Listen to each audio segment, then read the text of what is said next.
इसलिए कहा जाता है किसी को जाने बिना उस पर अपनी राय मत बनाइए, कभी मत बनाइए। हमेशा याद रखिएगा, किसी को जाने बिना, उनकी कहानी जाने बिना उन पर अपनी राय मत बनाइए। हर चमकती चीज सोना नहीं होती। ये दोनों तरफा है। चलो, हर चमकती चीज सोना का मतलब हुआ कि किसी पर जल्दी से भरोसा नहीं करना, लेकिन दूसरी तरफ यही है कि आप दूर से किसी चीज को देखकर या एक दो हरकत से आप किसी पर अपनी राय ना बना ले कि ये ऐसा है वैसा है। एक बहुत अच्छी कहानी मैं आपको सुनाती हूँ।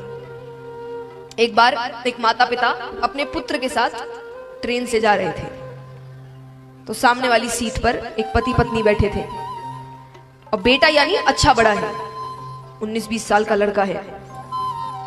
तो हर थोड़ी देर में वो बार बार कह रहा है कि देखो कितना सुंदर पेड़ गया। फिर कभी वो कुछ आए तो देखो ये कितना सुंदर बादल है। हर थोड़ी देर में वो छोटी ऐसी ऐसी चीजें को बता रहा है जो सब हम रोजाना देखते हैं, जो रोज देखते हैं हम। तो जो सामने वो जोड़ा बैठा था, पति पत्नी, उनको बड़ा अटपटा लग रहा है कि क्या इतना बड़ा लड़का और कैसे, हर के जैसे कोई छोटा सा बच्चा पहली बार पेड़ देख रहा है, पहली बार बादल देख। बच्चे जैसे बादलों को देखकर खुश होते हैं। एक बार, दो बार, 3 बार, अंत में जोड़े ने कहा उस पिता से कि आप अपने बेटे को अच्छे डॉक्टर को क्यों नहीं दिखाते। पिता ने कहा वही तो किया है, वहीं से तो आ रहे हैं। बोले मतलब? बोले मेरा बेटा बचपन से अंधा था, आज ही उसको आंखें मिली है,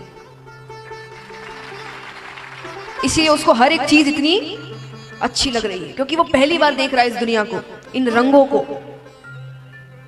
अब मान लीजिए उस जोड़े ने प्रश्न कर लिया तो उनको पता चल गया, नहीं पता चलता तो घर जाकर क्या कह रहे होते, क्या पागल बेटा था, कह रहे होते कि नहीं। तो किसी को जाने बिना, उनकी कहानी जाने बिना उन पर अपनी राय मत बनाइए। उनकी क्या कहानी है आपको क्या पता। तो महाराज भरत जी को यहां पर सब पागल कह रहे हैं कि पागल वाली हरकतें कर रहा है। राजा ने कहा ठीक है, 1-2 बार और देखते हैं, नहीं माना तो मैं बात करता हूं। फिर थोड़ी दूर चलते हैं, फिर चोट लग रही है। अब राजा ने पालकी उतारी, तलवार निकाला। राजा कहते क्या पागलों की तरह चल रहे हो, मैं तुम्हें मृत्यु दंड दे सकता हूं। भरत जी कहते अभी भी अगर मैंने इनको कुछ नहीं समझाया ना तो आगे जाकर लोग उंगली मुझ पर ही उठाएंगे। कि भरत जी जैसे ज्ञानी ने जिसको अपने कंधे पर उठाया था वो भी नरक गया। हम संगत की बात करते हैं ना कि अच्छी संगत होगी तो अच्छा स्वभाव होता है ना। अब मान लीजिए अगर आप किसी अच्छी व्यक्ति के साथ रह रहे हैं फिर भी आप में गुण ना आए तो बाहर वाला क्या कहेगा, ये बातें फालतू है, कहेगा ना। तो मतलब क्या हुआ कि जो ज्ञानी पुरुष है उसके साथ रहकर भी अगर आप में ज्ञान नहीं आया तो मतलब उसमें ही कोई खराबी है। और खराबी का अर्थ ये नहीं कि उसमें ज्ञान नहीं है, लेकिन उसके अंदर उस ज्ञान को पहुंचाने की इतनी शक्ति। तो भरत जी ने कहा कि आज मेरे रहते हुए भी ये व्यक्ति नरक ही गया तो लोग तो प्रश्न मुझ पर ही उठाएंगे। तब उन्होंने कहा किस बात का दंड। सोचिए सामने तलवार है गले के पास। भरत जी कहते किस बात का दंड, किस हक से मुझे मृत्यु दंड दोगे। तुम मेरे राजा नहीं, मैं तुम्हारी प्रजा नहीं, तुमने मुझे आज तक कुछ दिया नहीं, मैंने तुमसे कुछ आज तक लिया नहीं, कोई रिश्ता नहीं हमारे बीच, किस हक से तुम मुझे दंड दोगे। और भरत जी कहते हैं कि अपने गुरु से मिलने जा रहे हो तो गुरु के सामने तो ये राजा वाला ऐश्वर्य मत दिखाओ। गुरु से मिलने जा रहे हो सुनते ही राजा रहुगुण, क्योंकि उन्होंने तो नहीं बताया वो कहां जा रहे हैं, यानी सामने वाला कोई ज्ञानी है, वो माफी मांगते हैं। भरत जी कहते हैं गुरु के सामने ऐश्वर्य नहीं दिखाते। मान लीजिए आप अपने गुरु के पास जाकर कहेंगे मुझे तो ये आता है, ये आता है, मैंने ये किया है, वो किया है, तो गुरु मन में क्या कह रहे होंगे, तो आया क्यों, जब सब आता ही है तो मेरे पास आया क्यों। यानी वो आपको अच्छे मन से कुछ सिखा पाएंगे। वही आप जाकर कहोगे मुझे तो कुछ नहीं आता, मैं तो आप पर निर्भर हूं, आपको मुझे छोटी से छोटी चीज सिखानी है। तो उन पर अब एक तरीके की जिम्मेदारी आ गई कि ये मुझ पर निर्भर है, मैंने नहीं सिखाया कुछ तो ये शायद आगे नहीं बढ़ पाएगा। तो वो पूर्ण रूप से आपको छोटी से छोटी चीज सिखाते हैं। तो भरत जी ने यही कहा कि गुरु के सामने ऐश्वर्य, अपने आप को बड़ा दिखाना अच्छी बात नहीं। ये इतने सेवक, पालकी, ये क्या है। गुरु के सामने दीन बनकर जाओ कि जब उनके सामने जाओ तो उनसे बड़ा कोई नहीं है। और अभी आपको देखकर तो कहीं से नहीं लगता कि आप गुरु को बड़ा बताना चाह रहे हैं। कई बातें समझाते हैं, समझाकर भेजते हैं भरत जी उनको। अब इसी प्रसंग को आगे बढ़ाते हुए कि जीवन में क्या करना चाहिए, क्या नहीं करना चाहिए, हम चलते हैं नारद जी और युधिष्ठिर जी के पास। उनके बीच धर्म की चर्चा हो रही है।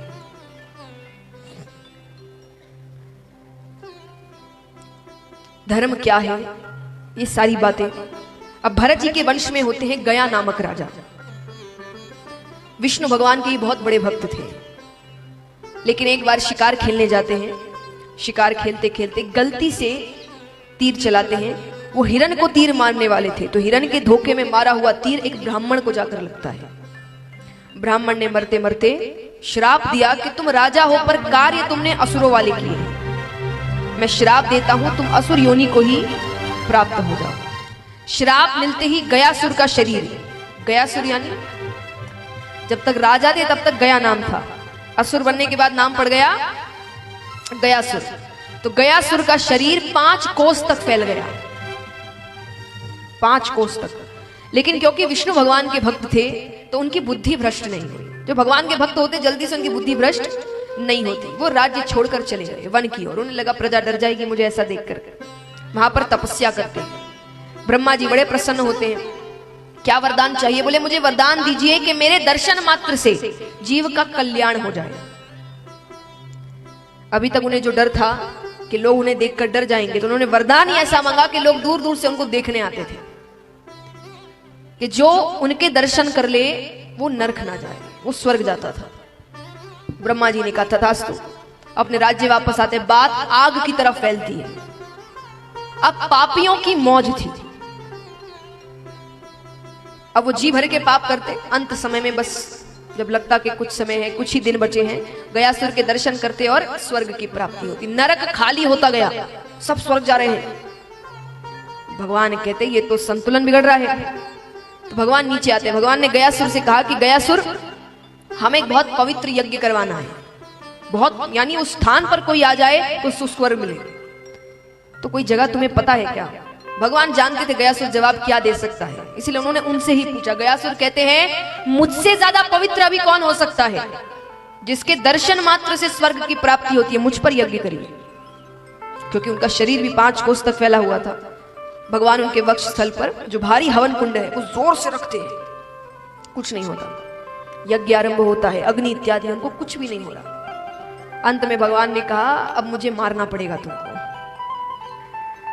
तुम्हारे कारण संतुलन बिगड़ रहा है। और संतुलन नहीं बिगड़ सकता, पापी स्वर्ग जा रहे हैं। कोई आखिरी इच्छा है तो बता दो। गयासुर ने कहा एक नहीं 2 इच्छाएं हैं, और अगर आपने पूरी कर दी तो मैं अपने प्राण स्वतः ही त्याग दूंगा, यानी अपने प्राणों का दान दे दूंगा आपको मारना नहीं पड़ेगा मुझे। भगवान कहते कौन सी इच्छा है? बोले पहली इच्छा, ये यज्ञ करते वक्त जितने देवी देवता मुझ में निवास कर रहे हैं, क्योंकि जब आप धर्म का कार्य करते हैं उस स्थान पर देवी देवता आते हैं ताकि आपका कार्य सफल हो जाए। यहां भी है, धर्म का कार्य होगा तो देवी देवता आते हैं कि विराम तक सब कुछ सही तरीके से हो जाए। तो वो कह रहे हैं कि यज्ञ करते वक्त जितने देवी देवता मुझ में निवास कर रहे हैं वो जब तक सूरज चांद रहेंगे मुझ में निवास करेंगे। भगवान कहते ठीक है। दूसरी इच्छा, ऐसे तो श्राद्ध इत्यादि करने से कल्याण हो जाता है, मुक्ति मिल जाती है, लेकिन अगर कोई ना कर पाए, सामर्थ्य ना हो, तो मेरे धाम आकर कोई बस इतना कह दे कि हे भगवान मेरे पितृेश्वरों को मुक्ति प्रदान करिए, तो आप उनके पितृेश्वरों को मुक्ति प्रदान करेंगे। बोले श्री गया धाम की। इसीलिए गया जी की इतनी महिमा है, क्योंकि उस स्थान को वरदान प्राप्त है। वहां कोई सच्चे मन से कह भी दे इतना कि मेरे पितृेश्वरों को मुक्ति दीजिए, तो भगवान देते हैं। उसके बाद उसने अपने प्राण खुद ही त्याग दिए। इस कथा से हमें एक सीख मिलती है, दान का महत्व। आज देखा जाए तो गयासुर ने और अपने जीवन में ऐसे क्या कार्य किए थे कि हम श्रीमद् भागवत में उनका नाम ले रहे हैं, पर भगवान के सर पर कोई कलंक ना लगे, क्योंकि उसने कुछ भी पाप नहीं किए। भगवान अगर उसको मारते तो एक तरीके से कलंक भगवान के सर पर लगता कि वो पापी नहीं था। अब उसको वरदान मिला है, वो बैठा है, अब कोई आकर दर्शन करके चला जाए तो उसमें उसकी क्या गलती? तो पाप उसने थोड़ी कुछ किया, पर भगवान को संसार को बचाने के लिए ये कार्य करना पड़ रहा था। उसने वो कार्य से बचा लिया भगवान को अपने प्राण दान देकर। तो दान का महत्व बहुत बड़ा है। कुछ भी छोटे से छोटा दान भी अगर आप करते हैं, धन का हो, भोजन का हो, पानी का हो, वस्त्रों का हो, अगर आपने किसी की सहायता करी है तो वो बहुत फल प्राप्त देता है आपको। और यही चीजें हैं देखिए जो आपके साथ जाएगी, और तो कुछ जाने वाला नहीं। एक बात बताइए, यहाँ कितने ऐसे परिवार हैं जो साल में 2 साल में एक बार परिवार के साथ कहीं बाहर घूमने जाते हैं, कहीं भी आसपास? हाथ उठाना।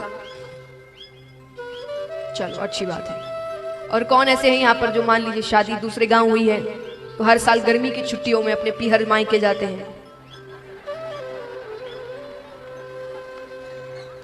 देखिए पहले तो हमारे लिए यही घूमना होता था। पहले ये घूमना थोड़ी था इधर उधर जाना, पहले तो गर्मी की छुट्टियां ही घूमना था कि नाना के घर जाना है। तो महाराज तो सभी जाते हैं कहीं ना कहीं, तो अधिकतर लोग यहाँ पर जाते हैं। तो जाने से पहले बड़ी तैयारियां करते होंगे आप। क्या तैयारियां करते बताइए?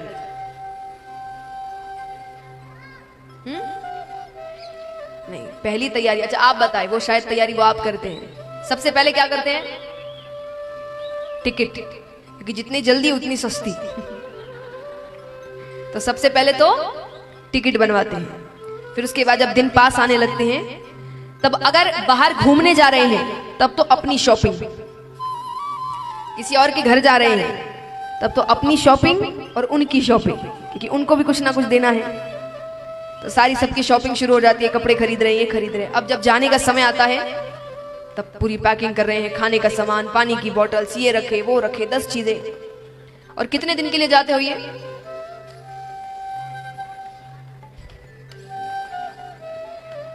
चलिए वो तो आप नाना के घर तो हाँ 1-2 महीने होता ही है, लेकिन घूमने जाते हैं तो कितने दिन के लिए जाते हैं? ज्यादा से ज्यादा 4-5 दिन, 1 हफ्ता, 7-8 दिन ज्यादा से ज्यादा। 7-8 दिन के लिए कितनी मेहनत, कितनी तैयारियां करते हैं कि नहीं? ऊपर जाने की तैयारी कितनों ने की है?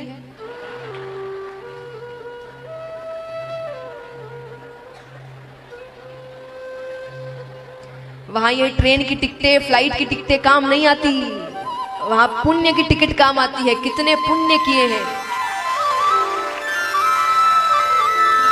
ऊपर जाएंगे भगवान कहेंगे दिखाओ टिकट। पुण्य किया होगा तो स्वर्ग चले जाओगे, नहीं किया होगा तो भगवान कहेंगे चलो नरक। इसलिए अपनी इच्छाएं पूरी करने के साथ साथ अच्छे कर्म भी करिए। लोगों को खुश रखने में पूरी जिंदगी निकाल देते हैं और अपने आप के लिए कुछ करते ही नहीं है, खुद के जीवन को सुधारने के लिए। और बाकी इनके लिए इतना करने के बावजूद इनमें से एक आपका साथ नहीं देने वाला जाते वक्त। ये सिर्फ कहने की बात, कई बार होता है ना घर में किसी की मृत्यु हो जाए तो कई लोग होते हैं जो कहते हैं कि भाई इनको क्यों ले गए, मुझे ले जाते, मुझे क्यों नहीं ले गए। सच में किसी दिन यमराज आ गए ना कि तुम चलो, तुमको बड़ी जल्दी है, उसको छोड़ो तुम पहले चलो, तब एक जाने को तैयार नहीं होगा। सच्ची बात है ये। किसी दिन सच में वो आ गए ना, वो भी तो कभी कभी परेशान हो जाते हैं ना, तो भाई सबका अपना अपना समय है, क्या जबरदस्ती। किसी दिन नीचे आ गए बोलेंगे उसको छोड़ो तुम पहले चलो, चलो तुमको बड़ी जल्दी है, मेरे को क्यों नहीं ले गए, मेरे को क्यों नहीं, चलो। तो ये सारी बातें सिर्फ कहने को है, अगर सच में लेने आ गई ना तो कोई जाने को तैयार नहीं होगा। तो महाराज इसीलिए ये संसार को खुश रखना, इन चीजों के पीछे इतना मत भागिए कि आप पुण्य ही ना करें। एक बार एक सेठ जी थे, ये संसार कैसा है मैं आपको बताती हूँ। एक बहुत बड़े सेठ जी, खूब धनवान, सबका काम करते, सबकी मदद करते। उन्होंने एक बिल्ली पाल रखी थी। क्या पाली थी? तो सेठ जी की बिल्ली मरी। कौन मरा? कोई मरता है तो बैठक होती है ना, उन्होंने बिल्ली के लिए बैठक रखवाई थी कि सेठ जी की बिल्ली मरी तो पूरा गांव आया। सेठ जी की बिल्ली मरी तो पूरा गांव आया, और सेठ जी मरे तो एक भी नहीं आया। ये संसार है, जब तक काम है तभी तक वो आपके साथ है। जहां उनका स्वार्थ खत्म हुआ कि वो छोड़कर चले जाते हैं। तो ऐसे लोगों के पीछे भागने से क्या होगा। एक बहुत अच्छी कविता है, कविता कहिए, गाना कहिए, सुनी सबने होगी यहाँ पर। जब सुनी तब इतना ध्यान नहीं दिया, मैंने भी नहीं दिया था, तब तो एक गाने की तरह सुनते हैं।